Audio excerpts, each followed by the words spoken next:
السلام علیکم. جہاں عباسی ایک نئے یوٹیوب پروگرام میں آپ کی خدمت میں حاضر ہے. طیب بلوچ بھی اس ویڈیو میں ہمارے ساتھ ہوں گے. دو تین اہم ڈیولپمنٹس ہیں، اس کے اوپر بات کریں گے. ایک مرتبہ پھر وکلاء کی جانب سے ایک وکلاء تحریک چلائے جانے کے حوالے سے بات ہو رہی ہے. بڑے نامور وکیل ہیں علی احمد کر صاحب، وہ آج سپریم کورٹ میں آئے. ایک وکلاء کا ایک اجلاس بھی ہوا، اور اس اجلاس کے بعد انہوں نے پریس کانفرنس کرتے ہوئے یہ کہا جی کہ ہم ایک تحریک شروع کرنے جا رہے ہیں. اس تحریک کے کیا مقاصد ہو سکتے ہیں، اس پر بات کریں گے. پھر اس کے بعد دوسری خبر عمران خان کی، جو ملاقاتوں کے حوالے سے کیس ہے، سپریم کورٹ نے وہ کیس سماعت کے لیے مقرر کر دیا ہے. اس کیس کے اوپر بات کریں گے، اس کیس کا کیا امپیکٹ ہے، کیا تفصیل ہے، کون سا بینچ ہے جو اس کیس کو سنے گا، اس پر بات کریں گے. اور پھر ایک خبر اور بھی ہے، اور وہ خبر یہ ہے کہ حال ہی میں بہت سارے وکلاء کو لائسنس دیا گیا ہے ایز آپ انرولمنٹ کمیٹی کی طرف سے، جو جسٹس جمال مندوخیل صاحب اس کو ہیڈ کر رہے تھے. اطلاعات یہ آ رہی ہیں کہ کچھ اعتراضات کیے گئے ہیں، اور اعتراضات یہ اٹھائے جا رہے ہیں جناب کہ جو انرولمنٹ کمیٹی کی طرف سے جو انٹرویوز کا جو پروسیس اپنایا گیا ہے، وہ عمل جو ہے اس کے اوپر شفافیت نہ ہونے کا اعتراض کیوں اٹھایا گیا ہے، اس پر بھی تفصیل سے بات کریں گے. تو گفتگو کا آغاز کرتے ہیں وکلاء تحریک سے. جو حوالے سے جو اناؤنسمنٹ ہے وکلاء تحریک کے لیے، میں اعلامیے کے کچھ پوائنٹس پہلے پڑھ دوں، اور پھر اس کے بعد ہم اس کو ڈسکشن کرتے ہیں. جو بنیادی اس میں بات ہے جوڈیشری سے جڑی ہوئی، اس پہ تو یہ ہے جی 26ویں اور 27ویں ترمیم کے منفی اثرات پاکستان کے عدالتی نظام کو تباہ کر رہے ہیں. وہیں ہائی کورٹ کے ججوں کے انتخاب کا موجودہ عمل خاص طور پر خوفناک ہے. ہائی کورٹ کے جج کی نامزدگی اب سینٹ کی نامزدگی بن گئی ہے. یا تو سیاسی وفاداری کے انعام کے طور کے اوپر دی جاتی ہے، یا نقد رقم کے عوض خریدی جاتی ہے. جب ہائی کورٹ کے جج اپنی نشست اہلیت یا دیانتداری کی بنیاد پر نہیں بلکہ جوڈیشل کمیشن میں مختلف گروہوں اور سیاسی جماعتوں کے درمیان جوڑ توڑ اور سازشوں کے ذریعے حاصل کرتے ہیں، تو پاکستان میں انصاف کا مستقبل یقیناً تباہی کا شکار ہے. انٹرویو کا عمل ان کیمرہ یعنی بند کمرے میں رکھ کر اور جوڈیشل کمیشن کے کئی ارکان کو انٹرویو کمیٹی سے نکال کر اس کا مذاق بنا دیا گیا ہے، جس سے صریحاً نااہل امیدواروں کو کامیاب ہونے کا موقع ملتا ہے. جوڈیشل کمیشن کے تمام ارکان سے اپیل کرتے ہیں جن کے ضمیر زندہ ہیں کہ وہ اس خرید و فروخت کے عمل کا حصہ بننے سے انکار کریں یا گریز کریں اور اس کے خلاف آواز اٹھائیں. باقی بلوچستان میں قیمتی انسانی جانوں کے ضیاع کے اوپر افسوس کا اظہار کیا گیا ہے. بلوچستان خیبر پختونخوا کے اندر جو صورتحال ہے اس کے اوپر بھی افسوس کا اظہار. پھر اس کے بعد جو جیلوں میں قید ہیں، ایمان مزاری ہیں، ان کے شوہر ہیں، عمران خان ہیں، یاسمین راشد، مارنگ بلوچ، ان سب کے حوالے سے یہ کہا گیا ہے جی کہ اختلاف رائے رکھنے والوں سے نمٹنے کے لیے جو ہے وہ ان کے ساتھ یہ سب کچھ کیا جا رہا ہے. پھر اس کے بعد جو بار کے الیکشنز ہیں اس کے اندر یہ کہا گیا ہے کہ شفافیت کو لاتے ہوئے جو بائیو میٹرک نظام ہے وہ ہونا چاہیے. سندھ کے اندر لاپتہ افراد کے حوالے سے، ان کی بازیابی کے حوالے سے، گمشدگی کے حوالے سے کوئی احتجاج وغیرہ ہوا ہے تو اس حوالے سے یہ کہا گیا جی کہ ہم ان کے جائز مطالبات کو سپورٹ کرتے ہیں. تو یہ سوال آپ سے یہ ہے کہ حال ہی میں آپ کے بڑے دوست جج رہے ہیں جو پھر استعفیٰ دے گئے تھے جب ان کی ریٹائرمنٹ کو چند ہی ماہ رہ گئے تھے، اطہر من اللہ صاحب، انہوں نے بھی ڈان میں ایک آرٹیکل لکھا اور کوئی تحریک چلانے کی بات کی. اب اس کے بعد یہ وکلاء متحرک ہو گئے ہیں. تو آپ کو اس کے پیچھے کیا وجہ معلوم ہوتی ہے کہ یہ کیوں ایک مرتبہ پھر جو ہے وہ وکلاء کی طرف سے اس طرح کا اسٹیٹمنٹ جاری کیا گیا ہے؟ پہلی بات جہاں زیب کہ وکلا تحریک جو ہے، اب یہ وکلا تحریک تو نہیں ہے. یہاں آپ اسے کہہ سکتے ہیں وکلا تحریک وہ تھی یا ہوتی ہے جو ریگارڈلیس پولیٹیکلی مطلب چیزوں کو سائڈ پہ رکھ کے آئین کی حکمرانی کے لیے، قانون کی پاسداری کے لیے جو دیا جاتا ہے کہ 2007 کا جو وکلا تحریک ہے وہ ایک الگ ایک وکلا تحریک تھا. اس میں تمام وکلا سیاست کے وہ بھی کہتے ہیں جی کہ وہ سپانسرڈ تھی. نہیں، دیکھیں وہ سپانسرڈ نہیں تھی، وہ حالات ایسے تھے، لیکن بعد میں کہیں نہ کہیں سے چیزیں ہوتی رہی، گڑبڑ ہوئی، چیزیں ہوئیں، لیکن وہ ایک جینون وکلا تحریک تھی جو اس ٹائم کے لیے کریٹ ہوئی، پھر اس کے مقاصد اور آبجیکٹیوز تبدیل ہوتے رہے، لیکن اس میں دونوں گروپ تھے وکلا کے، ساری سیاسی جو وکلا کی سیاست ہے وہ بھی تھی۔ اب یہ جو گروپ ہے جس نے ایکشن کمیٹی وکلا کی بنائی ہوئی ہے، اور اس میں مجھے بتائیں کہ کون سے وکیل ہیں؟ ایک ہی گروپ ہے، آپ اس کو یوتھیا گروپ سمجھیں، آپ ان کو انصاف لائرز فورم کہیں، آپ اس کو حامد خان کا گروپ کہیں، صرف ایک ہی گروپ ہے، اور یہی حامد خان اب 26ویں پاس ہو گئی، 27ویں پاس ہو گئی، یہی حامد خان اس ٹائم کہہ رہا تھا جب 26ویں ترمیم پاس ہوگی تو ہم اینٹ سے اینٹ بجائیں گے، ہم یہ کریں گے۔ ہم اس ٹائم اس کو تو بانی پی ٹی آئی نے ٹاسک یہی دیا تھا کہ آپ وکلا تحریک چلائیں اور یہ چیزیں روکیں، علی احمد کرد بٹ صاحب کے حوالے سے تو ہم نہیں کہہ سکتے، دے ہیو فیلڈ۔ اب علی احمد کرد صاحب جو ہیں وہ وہ تو بڑا دھام ہے اور بڑے ایک اوپینین ان کا بڑا جو ہے وہ ہوتا ہے، اور ہاں حامد خان اور باقی کو کہہ سکتے ہیں۔ تھا جب آپ اپنے آپ کو ایک ایسی ٹوکری میں پھینک دیتے ہو جو ٹوکری جو ہے وہ جس کا وزن ہی نہ ہو، تو پھر آپ بھی وزن لیس ہو جاتے ہو۔ علی احمد کرد نے اپنے آپ کو، آسما جہانگیر گروپ سے تھے، ان کا سیاست ڈیفرنٹ اینگل سے تھی، لیکن اپنے آپ کو انہوں نے ہمیں، کیونکہ آپ کو یاد ہوگا جب یہ اعتزاز احسن صاحب نے اس تحریک کو جب ہائی کیا تو یہ اس وقت بھی سائڈ پہ ہو گئی۔ اس وقت دیکھیں اصول تھے ان کے، سائڈ پہ ہو گئے، چیزیں تھیں، پھر ان کے اپنے اصول تھے، کورٹ میں پیش نہیں ہوں گا، یہ نہیں ہوگا، وہ چیزیں تو ٹھیک ہے، لیکن اب وہ حامد خان گروپ کے ساتھ کھڑے ہوئے ہیں، اور آج نہیں کافی عرصے سے ہیں، اور ساری چیزیں بھی آپ کے سامنے ہو رہی ہیں۔ اب حامد، یہ علی احمد کرد کا کوئی اب سٹیٹس نہیں رہا۔ وہ میں کہہ رہا ہوں کہ اس ٹائم جب یہ لیڈر بنے تھے نا، وکلا تحریک کے جو لیڈر بنے تھے، اس ٹائم وکلا تحریک جو چلی تھی اس کی ڈیمنشن ڈیفرنٹ تھی، وہ انڈیویجول کے لیے تحریکیں نہیں تھیں، وہ تحریک تھی جوڈیشری کے لیے۔ اب جو تحریک ہے یہ جوڈیشری کی آڑ میں انڈیویجول کے لیے ہے، یہ تحریک ایمان مزاری کے لیے جو دیکھیں بات یہ کہ یہ تحریک اب کیوں چل رہی ہے، پہلے چلی، فیل ہو گئی، نہیں ہوا، سب سو گئے، اب دوبارہ اس کو جو ہے وہ کیوں چلانے کی کوشش کی جا رہی ہے؟ جیسے آپ نے کہا اطہر من اللہ نے ان کو ایک بغاوت پہ اکسا دیا، اس نے ایک لکھ دیا آرٹیکل ڈان کے اندر کہ آپ ستو پی کے سو رہے ہو، کدھر ہو، یہی وقت ہے اٹھ کے کھڑے ہونے کا، تو یہ بھی اٹھ کے کھڑے ہو گئے کہ اچھا ہم بھی میدان میں آ گئے ہیں۔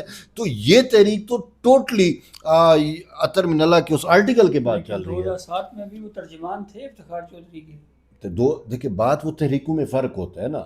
اب میں یہی بات کر رہا ہوں کہ اگر آپ اپنے آپ کو ایسی ٹوکری میں پھینک دو گے جہاں پہ آپ کا وزن ہی ختم ہو جاتا ہے، تو یہ پھر کہیں اشارہ تو نہیں ہو گیا ان کو؟ میں کہنا ہی چاہ رہا ہوں کہ اس وقت بھی دیکھیں کوئی اس طرح کی چیزیں نہیں دیکھیں بات یہ ہے، ابھی بھی اگر انہوں نے سیاست کرنی ہے، یہ کرنی ہے یا جو بھی ہے، دیکھیں یہ تو ایک سیاسی ایلیمنٹ ہے جو دیکھیں مجھے یہ بتائیں، یہ وکلا تحریک ابھی ایکٹیو ہو رہے ہیں، بار ایسوسیشن کے الیکشن ہونے لگے ہیں نا، ٹھیک ہے نا، وہ چیزیں بھی ہیں، وہ سندھ بار کا، وہ کراچی بار والوں کا الیکشن رکا ہوا تھا، وہ بھی جو یہ مطالبات بھی کر رہے ہیں، یہ تو اپنے اس حوالے سے کر رہے ہیں نا، یہ وہ اپنے وکیلوں کو، اپنے ووٹرز کو موبلائز کرنے کی ایک اٹیمپٹ ہے۔ دوسری اچھا، اور پھر ایمان مزاری کا ہے، اور اس کا عمران خان کا، اور ان کا، تو یہ صاحب ذرا یہ انڈیویجول کے لیے تحریک ہے، ٹھیک ہے نا۔ اب 26ویں ترمیم بھی پاس ہو گئی، 27ویں بھی پاس ہو گئی، اب آپ وہ ڈھول پیٹنے سے کچھ نہیں ہوتا نا، تو یہ انہوں نے وہ اٹیمپٹ کیا۔ مجھے یہ مطلب ہے ان تلوں میں تیل نہیں، ٹھیک ہے نا، مجھے نہیں لگتا کہ یہ کوئی کامیاب ہوگی۔ یہ حامد خان کافی عرصے سے اٹیمپٹس کر رہے ہیں، وہ بس وہ کہنا کہ اینٹ سے اینٹ بجائیں گے، تو وہی دفتر میں کسی نے کہا کہ سر 2 اینٹیں رکھ لیں، اور وہی بجاتے رہے جو 26ویں ترمیم پہ، تو بس یہی کچھ ہے، ادھر ادھر کریں گے، تھوڑا موبلائز کریں گے۔ اب تو انہوں نے کہا کہ ہم لنڈن میں بھی جا کے پروٹیسٹ ماریں گے، ٹھیک ہے نا، اب لنڈن میں پروٹیسٹ ماریں گے تو لنڈن میں مجھے پتہ ہے کہ پاکستان مخالف یا ریاست مخالف جو بھی ہوتے ہیں ان کو پیچھے کون سپانسرڈ کر رہا ہوتا ہے اور کیسے ہوتا ہے، اور پھر یہی جو پی ٹی آئی کی یہ بات کر رہے ہیں، اور پھر اسی پی ٹی آئی سے جڑے ہوئے جو بیانات آج کل ریاست مخالف بیانات آ رہے ہیں وہ بھی آپ کے سامنے، تو پھر کہیں نہ کہیں یہ اپنی کریڈیبلٹی بھی کھو دیں گے۔ اچھا، اس پہ تو یہ میرا تو یہ اوپینین ہے کہ یہ جو تحریک چلانے کی بات جب ہوئی ہے، یہ عین وہ اس وقت ہوئی ہے جب الیکشن جو ہے بار کے سر کے اوپر سے، اور یہ بات ابھی کہی گئی ہے جی کہ گرمیوں کی چھٹیوں کے بعد جو ہے، تو یہ ایگزیکٹ وہی وقت بنتا ہے جب سپریم کورٹ بار ایسوسیشن کا انتخاب ہوں گے۔ تو پہلے بھی جو کہ تقریریں شکریریں حامد خان صاحب کرتے رہے، اس وقت ایک اس اینگل سے اس کو دیکھا جاتا رہا تھا بہرحال کہ یہ صورتحال کو اس طرف ہے جی کہ یہ سپریم کورٹ بار ایسوسی ایشن کے الیکشن آ رہے ہیں، تو اس الیکشن کی ایک مہم کے طور کے اوپر اس کو دیکھا گیا۔ الیکشن ختم ہوا، پھر اس کے بعد خاموشی ہو گئی، دوسری مرتبہ پھر ہم نے دیکھا بڑی تقریریں ہو رہی ہیں، پھر الیکشن ختم ہوا، پھر خاموشی ہو گئی۔ تو اب دیکھتے ہیں اس معاملے پہ کیا ہوتا ہے۔ لیکن گرمی ہے، وہ کہہ رہے ہیں گرمیوں کی چھٹیوں کے بعد شروع ہو۔ اچھا، دوسری خبر ہے جسٹس محمد علی مظہر صاحب کی سربراہی میں 3 رکنی بینچ نے ایک توہین عدالت کا کیس عمران خان کا فکس کر دیا ہے ہیئرنگ کے لیے، اور وہ یہ ہے جی کہ ملاقاتیں نہیں کروا رہے۔ تو جمعے کو ہے نا اس کیس پر، تو کیا اس کیس کو کیسا دیکھتے ہیں آپ؟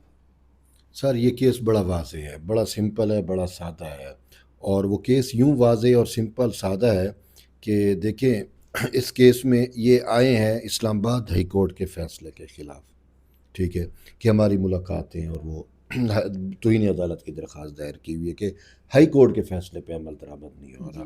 اب جہاں ظریف صاحب، ہائی کورٹ کے فیصلے پہ عمل درآمد میں رکاوٹ کون ہے؟ یہ ایک اہم بڑا سوال ہے جو جانچنا بھی ہے، جس کے حقائق سامنے آئیں گے۔ کیا انتظامیہ ہے جو ملاقات نہیں کرا رہی، یا خود اس کی فیملی ہے جو خود ملاقات نہیں کرنا چاہ رہی؟ اب آپ حیران ہوں گے، ویورز بھی حیران ہوں گے کہ یہ میں نے کیا کہہ دیا کہ وہ ملاقات نہیں کرنا چاہ رہی۔ وہ تو جاتے ہیں اڈیالہ کے سامنے، بھی ملاقات نہیں ہو پاتی، بیانہ تو یہی دیا جاتا ہے۔ مجھے یہ بتائیں، میڈم علیمہ نے بھی کہا، اور یہ چیزیں آپ نے بھی سنی ہوں گی، کہ حکومت کی جانب سے ان کو آفر دی گئی، میڈم نورین کا نام آیا، ملاقات کر لیں، اور ملاقات نہیں ہوئی مطلب یہ نہیں ہے کہ اصل بات یہ کہ ملاقات کے لیے انہوں نے وہ جو ایک پروسیجر ہے، ہر چیز کا پروسیجر ہوتا ہے کہ آپ نے اڈیالہ جیل کے سپرنٹینڈنٹ کو درخواست لکھنی ہے، انہوں نے اپلیکیشن نہیں لکھی، جان بوجھ کے نہیں لکھی، اور میں نے کہا آپ کیوں نہیں لکھنی، تو اس ٹائم میں میڈم علیمہ کا وہ سٹیٹمنٹ آیا تھا کہ جی وہ سپرنٹینڈنٹ اڈیالہ جیل کو اپلیکیشن لکھیں گے تو ہائی کورٹ کا فیصلہ غیر فعال ہو جائے گا، جو کہ وہ نہیں ہو سکتا، آپ کو بھی پتہ ہے ہائی کورٹ کے فیصلے کو غیر فعال سپریم کورٹ کر سکتی ہے، ٹھیک ہے۔ تو محسن نقوی کو یا اس کو اڈیالہ جیل کو لکھی گئی چٹھی اڈیالہ جیل وہ غیر فعال نہیں کر سکتی۔ دوسرا مسئلہ یہ ہے ملاقاتیں بند کیوں ہوئی تھیں، ہو کیوں نہیں رہی، یا ان کو اجازت ملی تو یہ گئی کیوں نہیں، ٹھیک ہے نا، یہ تینوں چیزیں انٹر کنیکٹڈ ہیں۔ وجہ یہ ہے کہ میں نے نہیں، آپ نے نہیں، یا انتظامیہ نے نہیں، کسی نے بھی نہیں، خود پی ٹی آئی کے وکلاء نے اسلام آباد ہائی کورٹ میں اقرار کیا اپنے حلف نامے میں، وہ جو ایفیڈیوٹ ہوتا ہے نا بیان حلفی، اس میں اقرار کیا کہ ہم بانی پی ٹی آئی سے ملاقات کے بعد یہ انشور کریں گے کہ کوئی میڈیا ٹاک نہیں ہوگی، ٹھیک ہے۔ انہوں نے اس کے باوجود میڈیا ٹاکس کی، متعدد مرتبہ کی، ریاست کے خلاف، ریاستی اداروں کے خلاف زہریلی زبان استعمال کی گئی، ایک نہیں کئی دفعہ استعمال کی گئی۔ اس کی مثال آپ دیکھ لیں کہ ابھی بھی میڈم نورین کا سٹیٹمنٹ بڑا وائرل ہو رہا ہے، جو اس نے پاکستان کے خلاف، ایک نہیں کسی انڈیویجول کے خلاف یا کسی حکومت کے خلاف نہیں، ریاست پاکستان کے خلاف ان کا سٹیٹمنٹ ہے۔